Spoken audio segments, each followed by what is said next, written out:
Hello बच्चों। तो आज की इस वीडियो में हम रदरफोर्ड साहब के एक्सपेरिमेंट की बात करेंगे जिसे हम अल्फा पार्टिकल स्कैटरिंग एक्सपेरिमेंट भी कहते हैं। और इसी एक्सपेरिमेंट के बाद दुनिया को जो है न्यूक्लियस के बारे में पता चला। तो बहुत ही इंपॉर्टेंट टॉपिक आपके सिलेबस का। तो चलिए शुरू करते हैं। तो रदरफोर्ड साहब से पहले उनके गुरुजी थे जिनका नाम था जे थॉमसन साहब। गुरुजी इन द सेंस उनके पीएचडी के प्रोफेसर। ठीक है, तो रदरफोर्ड साहब जे थॉमसन साहब के अंडर में पीएचडी कर रहे थे। उस समय की बात है ये। तो जे थॉमसन साहब ने तो दुनिया को ये बताया कि भाई जो एटम होता है वो न्यूट्रल होता है, यानी कि जितना उस पर पॉजिटिव चार्ज होता है उतना ही उस पर नेगेटिव चार्ज होता है। तो दोनों एक दूसरे को न्यूट्रल कर देते हैं और कुल मिला के एटम जो है वो न्यूट्रल हो जाता है। लेकिन उनके पास इस चीज का कोई प्रैक्टिकल एविडेंस नहीं था, कोई प्रूफ नहीं था, साइंटिफिक प्रूफ नहीं था। ये सारी जो बातें उन्होंने बताई थी वो इमेजिनरी थी, उन्होंने सोचा और दुनिया के सामने रख दी बात को। तो रदरफोर्ड साहब इसका प्रैक्टिकल एविडेंस चाहते थे कि ये ऐसा कैसे है। तो उसके लिए उन्होंने इस एक्सपेरिमेंट को किया। उन्होंने क्या किया बच्चों, कि एक गोल्ड की पतली सी शीट ली और उस पर अल्फा पार्टिकल्स की बॉम्बार्डिंग की। बॉम्बार्डिंग का मतलब है बच्चों, ये सोचो जैसे दीवार है, दीवार पे आप जो है अपनी बॉल से खेल रहे हो, बार बार बॉल को, बहुत सारी बॉल आपके पास हैं और बॉल्स को दीवार की तरफ फेंक रहे हो। ठीक है, तो इस तरह का एक्सपेरिमेंट उन्होंने किया। अब अल्फा पार्टिकल क्या होता है बच्चों? तो अल्फा पार्टिकल क्या होता है कि ये हीलियम जो गैस होती है ना उसके आयंस होते हैं। तो हीलियम आयन को ही हम बोलते हैं अल्फा पार्टिकल्स, यानी He+2। क्योंकि उस पर 2 यूनिट का पॉजिटिव चार्ज होता है, तो इसलिए इसको हम 2 यूनिट का पॉजिटिव चार्ज रखते हैं इस पे। ठीक है, और इस पर जो मास होता है वो 4 यूनिट का मास होता है। तो हीलियम आयन ही अल्फा पार्टिकल्स कहलाते हैं। अब ये मिलते कहाँ से हैं? ये मिलते हैं रेडियम और पोलोनियम से। तो रेडियम और पोलोनियम दो ऐसे एलिमेंट हैं जो लगातार अल्फा पार्टिकल्स को एमिट कर सकते हैं। ठीक है, तो इनके जरिए उन्हें अल्फा पार्टिकल्स मिल गए, पॉजिटिवली चार्ज हीलियम आयंस। ठीक है, तो ये हीलियम आयंस जब गोल्ड की पतली सी शीट की तरफ जा रहे थे तो कुछ चीजें उन्होंने ऑब्जर्व की। वो क्या चीजें उन्होंने ऑब्जर्व की वो हम समझते हैं एक एक करके। तो देखिए उन्होंने क्या क्या ऑब्जर्व किया। उन्होंने पहली चीज ये ऑब्जर्व की कि बहुत सारे अल्फा पार्टिकल्स, यानी जितने अल्फा पार्टिकल्स उस गोल्ड शीट की तरफ जा रहे थे उनमें से ज्यादातर जो है ना वो गोल्ड शीट को क्रॉस करके चले गए, यानी एटम को क्रॉस कर, गोल्ड के एटम को क्रॉस करके चले गए। जैसे आप ये देख रहे हो ना, ये लाइन सीधी जा रही है। तो ये लाइन सीधी जाने का मतलब ये है कि ज्यादातर जो अल्फा पार्टिकल्स हैं वो गोल्ड के एटम के अंदर से निकल गए। ठीक है, उसके बाद उनमें से भी कुछ जो अल्फा पार्टिकल्स थे बच्चों वो कुछ एंगल पे मुड़ गए। जैसे आप ये लाइन देख रहे हो, ये एक एंगल पर मुड़ती जा रही है ना। और ऐसे नीचे आप देख रहे हो ये एंगल पर मुड़ रही है। तो ये मुड़ क्यों रही है? इसका मतलब ये है कि रास्ते में कोई ऐसी चीज है जो उन्हें धक्का दे रही है ना। अब क्योंकि अल्फा पार्टिकल जो है वो पॉजिटिवली चार्ज पार्टिकल है, तो इसका मतलब ये बीच में कोई ना कोई ऐसी चीज है जो खुद भी पॉजिटिवली चार्ज है। फिर एक चीज और उन्होंने नोटिस की बच्चों, तीसरी चीज उन्होंने क्या नोटिस की कि भाई ज्यादातर में से बहुत थोड़े से अल्फा पार्टिकल जो है वापस 180 डिग्री बनाते हुए लौट के वापस आ गए। बहुत थोड़े से जो अल्फा पार्टिकल्स हैं वो वापस लौट के आ रहे थे। इसका मतलब ये है, इससे उन्हें इंश्योरिटी हो गई कि रास्ते में कोई ना कोई बिल्कुल सॉलिड पॉजिटिव चीज है जिसकी तरफ जाते ही ये अल्फा पार्टिकल्स डेविएट होके वापस लौट के आ रहे हैं। ठीक है, तो ये चीज उन्होंने नोटिस की।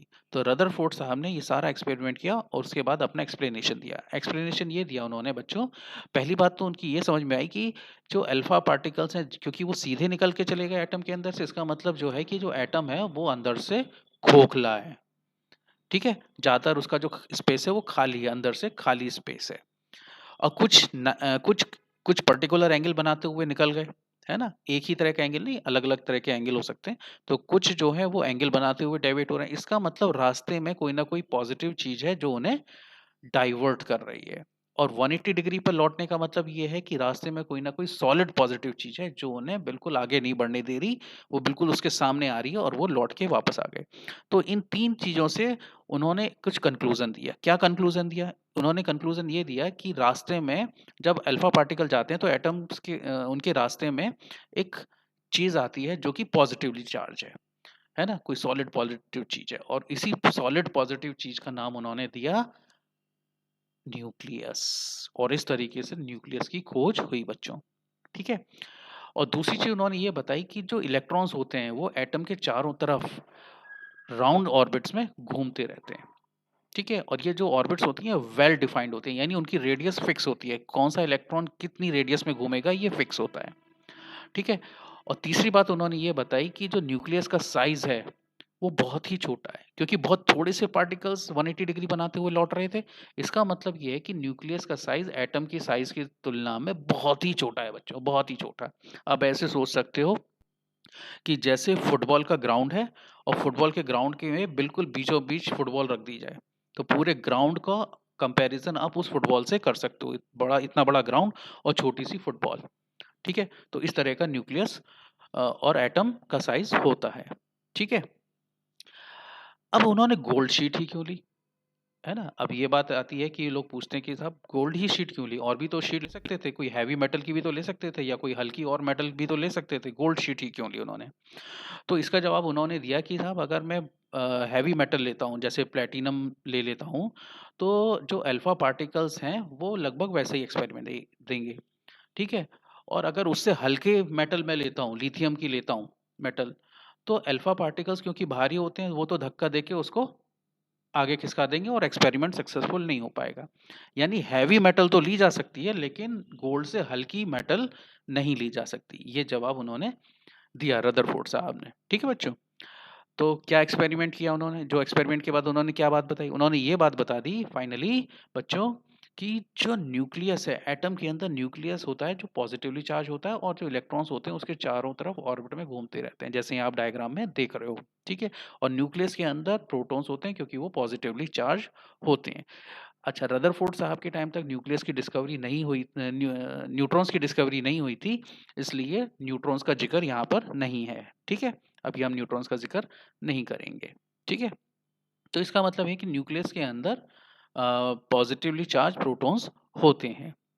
ठीक, और जो इलेक्ट्रॉन्स होते हैं वो उसके चारों तरफ गोल गोल घूमते रहते हैं। अब प्रोटॉन्स और इलेक्ट्रॉन्स के बीच एक स्ट्रॉन्ग फोर्स होता है, क्योंकि प्रोटॉन्स पॉजिटिवली चार्ज होते हैं, इलेक्ट्रॉन्स नेगेटिवली चार्ज होते हैं।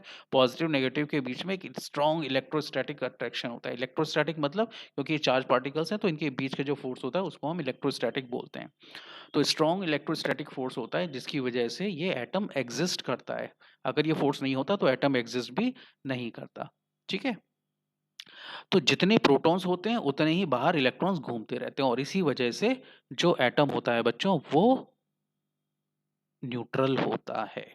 तो ये हो गया उनका प्रैक्टिकल एविडेंस जो रदरफोर्ड साहब ने दिया था।